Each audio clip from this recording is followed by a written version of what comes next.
വെള്ളിയാഴ്ച അവരുടെ ലിഖറിലേക്ക് പ്രവേശിക്കാണ്. നാളെ 7 ഫാത്തിഹ ശുഹദാക്കളെ സമാപന ദിവസം 40 ഫാത്തിഹ. അല്ലാഹു തൗഫീഖ് ചെയ്യട്ടെ. ഇന്ന് 7 ഫാത്തിഹ, 1 യാസീൻ ഓതി വെച്ചു പല ആളുകളും. ഓതാത്തവര് കോഴ്സിന്റെ സമാപനം ഞായറാഴ്ചയാണ്. ഇൻഷാ അല്ലാഹ് ഓതാൻ പറ്റാത്ത ആളുകളുണ്ടാവും. നാളെ SSLCയുടെ റിസൾട്ട് വരികയാണ്. നമ്മുടെ മക്കളെ അല്ലേ, ഇന്നൊക്കെ എത്രയോ മക്കൾ വന്നു. ഇന്നലൊക്കെ കുറേ മക്കൾ വന്നിട്ട് ദ്വാരക്കാൻ വേണ്ടി ഏൽപ്പിച്ചിട്ടുണ്ട്. അപ്പോൾ എല്ലാവർക്കും നല്ല വിജയം കൊടുക്കട്ടെ. നല്ല മാർക്കിൽ നമ്മളെ പറ്റുള്ള ജയിക്കാൻ നല്ല മാർക്ക് മാറിയിട്ട് പക്ഷെ അത് ജയിക്കും. നിങ്ങൾ ടെൻഷൻ ആവണ്ട കേട്ടോ, ജയിച്ചോളൂ. നല്ല മാർക്ക് വാങ്ങി ജയിക്കട്ടെ. നല്ല മാർക്ക് വാങ്ങി അവരാഗ്രഹിച്ച രൂപത്തിൽ നല്ല മാർക്ക്, ആഗ്രഹിച്ചതിലേറെ മാർക്ക് വാങ്ങി ജയിക്കാനും ആഗ്രഹിച്ച സ്ഥാപനത്തിൽ തന്നെ അവരാഗ്രഹിച്ച വിഷയം തന്നെ പഠിക്കാനും അല്ലാഹു തൗഫീഖ് ചെയ്യട്ടെ. അമ്മയും പറയും ആരാമനെ സ്വീകരിക്കാറില്ല. അല്ലാഹു തൗഫീഖ് ചെയ്യട്ടെ. അല്ലാഹു തൗഫീഖ് ചെയ്യട്ടെ. അല്ലാഹു തൗഫീഖ് ചെയ്യട്ടെ. ഇന്ന് ഒരു ഉമ്മയും വാപ്പയും മോളും മരുമകനും 2 കുട്ടികളും വന്നിരുന്നു. ഞാൻ വീട്ടിലായ സമയത്ത് ഓഫീസൊക്കെ തുടങ്ങുന്നതിന് മുമ്പ് അവിടെ വന്നിരുന്നു. മക്കളിലേക്ക് അങ്ങനെ ഒരു മാസം കഴിഞ്ഞ് അവർക്ക് മക്കളായി. വലിയ സന്തോഷം. 2 മക്കളെ, 2 ആൺമക്കൾക്കും ചെറിയ അസുഖങ്ങൾ ഇന്ന് വന്നിരുന്നു. ഉസ്താദ് ദുആരിക്കണം, ഉസ്താദ് മജ്‌ലിസിൽ ദുആരിച്ചിട്ടാണ് 2 ആൺകുട്ടികളെ കല്യാണം കഴിഞ്ഞ് കുറേ കാത്തിരുന്നുള്ളതാണ്. എന്നാൽ 2 മക്കളെ കൊണ്ടുവന്നിൻ്റെ വിഷമെത്തി.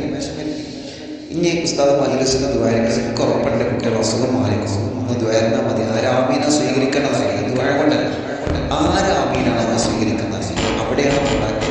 അവിടെയാണ് നമ്മുടെ കമ്മിച്ച്. നിങ്ങൾ ആമീൻ പറഞ്ഞാൽ ആ 2 മക്കൾ അല്ലാഹു അസുഖം മാറ്റി കൊടുക്കട്ടെ. ആരോഗ്യ ആഫിയത്ത് അല്ലാഹു കൊടുക്കട്ടെ.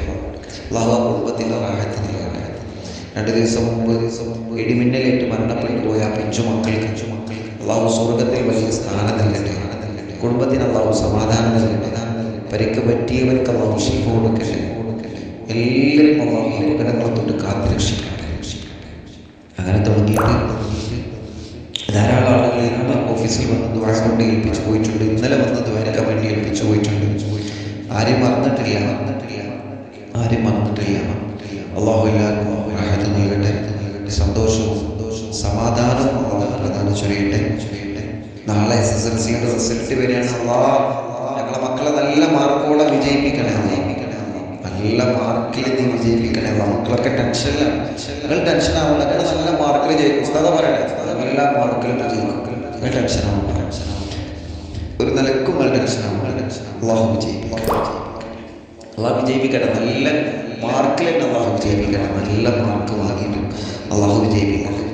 കുത്തുബുല്ലാന മടവൂശേഖനാണ് പറഞ്ഞതുകൊണ്ട് അറിവിലാവിൽ ആമീൻ പറയുന്ന 10,000ങ്ങളുടെ ലക്ഷങ്ങളുടെ ആമീന്റെ പറക്കത്തുണ്ട്. ഒരുപാട് ശുഹദാക്കൾ പറക്കത്തുണ്ട്. വരാൻ പോകുന്ന ഹജ്ജ് മാസം വരെയാണ്. അതിൻ്റെയൊക്കെ പറക്കത്തുണ്ട്. അല്ലാഹു വിജയിപ്പിക്കട്ടെ. അല്ലാഹു വിജയിപ്പിക്കട്ടെ. നല്ല മാർക്കിൽ വിജയിപ്പിക്കട്ടെ. അല്ലാഹു നീ റാഹത്തിലാക്കണേ. നാളെ അപ്പോൾ കുറേ ആൾക്കാർക്ക് ചീരിനൊക്കെ കിട്ടുന്ന ലഡുവൊക്കെ കിട്ടുന്ന ദിവസമായിക്കോട്ടെ. ലഡു പോയി തന്നെ ചെയ്യുന്നുണ്ടോ? നല്ല മാർക്കൊക്കെ വാങ്ങി കുട്ടികളെ പ്രോത്സാഹിപ്പിക്കണം. മനസ്സിലായോ? അത്രയും വാങ്ങി അത്രേ പ്ലസ് ഉള്ളൂ, അത്രേ ഉള്ളൂ മാർക്ക് അങ്ങനെയല്ല പറയേണ്ടത്. കിട്ടിയ മാർക്കിൽ മക്കളെ നല്ലതുപോലെ വിജയിക്കും, നല്ലതുപോലെ സന്തോഷിക്കുക. മനസ്സിലായോ? മക്കളെ ഒരിക്കലും അതിൽ ഇൻസൾട്ട് ആക്കരുത്, ഒരിക്കലും ടെൻഷൻ ആക്കരുത്. ഒരു മക്കളെ ടെൻഷൻ ആക്കരുത്. മനസ്സിലായോ? മക്കള് വാങ്ങിക്കോളൂ, ഒരു പഠിച്ചോളൂ, ഒരു നല്ല മാർക്കൊക്കെ വാങ്ങിക്കോളൂ. അതിൽ നമ്മൾ ടെൻഷൻ ആവണ്ട. എല്ലാ മാർക്കും വാങ്ങി തന്നെ വിജയിക്കും. അത്ര കിട്ടിയിട്ടുള്ളൂ എന്ന് പറഞ്ഞിട്ടുള്ള എന്തെങ്കിലും കളിയാക്കരുത്, താരതമ്യം ചെയ്യരുത്. അപ്പുറത്തൊക്കെ അത്ര കിട്ടിയല്ലോ, എനിക്ക് ഇത്ര ഉള്ളല്ലോ, എന്താണ് ഒരു സ്കൂളിലാണല്ലോ. മനസ്സിലായല്ലോ? അങ്ങനെ ഒന്നും പറയരുത് കേട്ടോ. കിട്ടിയ മാർക്കിൽ മക്കളെ നല്ല പ്രോത്സാഹനം കൊടുത്തിട്ട് ഒരിക്കൽ സമ്മാനത്തിൽ പഠിച്ചു കൊടുക്കുക. മനസ്സിലായോ? ഓരോ ചേർത്ത് പിടിക്കുക. അങ്ങനെ ചെയ്താലേ ഒരു 5 A+ വാങ്ങിയ കുട്ടി പിറ്റത്തെ +1 +2 വരുമ്പോൾ 10 വാങ്ങും, അല്ലെങ്കിൽ ഫുള്ള് വാങ്ങും. 10 അല്ലല്ലോ, ഫുള്ള് വാങ്ങും. മനസ്സിലായോ? നല്ല പോസിറ്റീവായിട്ട് മക്കൾക്ക് കൂടെ നിന്നാൽ മതി. മനസ്സിലായോ? കളിയാക്കരുത്. അല്ലാഹു റാഹത്തിലാക്കട്ടെ, സന്തോഷം നൽകട്ടെ. അല്ലാഹു സന്തോഷം നൽകട്ടെ. അങ്ങനെ ടെൻഷൻ ആവേണ്ട. നമ്മളെ വിജയിപ്പിക്കും, അല്ലാഹു വിജയിപ്പിക്കും. അല്ലല്ലേ നമ്മളെ കൂടെ, പിന്നെന്താ? ആരില്ലെങ്കിലും റബ്ബല്ലേ, റബ്ബ് കൂടെ ഉണ്ടാവുമ്പോൾ വരുന്നത് വരാറ്. അല്ലാഹു വിജയിപ്പിക്കും, ഉറപ്പാണ്. ഒരുപാട് ശുഹദാക്കളുടെ ആണ്ട് നേർച്ചയുടെ തുടക്കത്തിൽ മൗലിദ് ചൊല്ലിയാണ്. എല്ലാവരും ഒരു 7 ഫാത്തിഹ ശുഹദാക്കളെ പേര് ഓതി നല്ല നിയ്യത്ത് വെച്ചിട്ട് നിങ്ങളുടെ മനസ്സിലെ മുറാദുകൾക്കൊക്കെ എന്നിട്ട് ഒരു 7 ഫാത്തിഹ ഓതിയിട്ട് ഇത് ചൊല്ലിയിട്ട് നേരെ ഫിക്റിലേക്ക് പ്രവേശിക്കണം. നാളെ 7 ഫാത്തിഹയും മറ്റന്നാൾ 7 ഫാത്തിഹയും ഞായറാഴ്ച സമാപനം. അന്ന് 40 ഫാത്തിഹയും അള്ളാഹു സ്വീകരിക്കട്ടെ.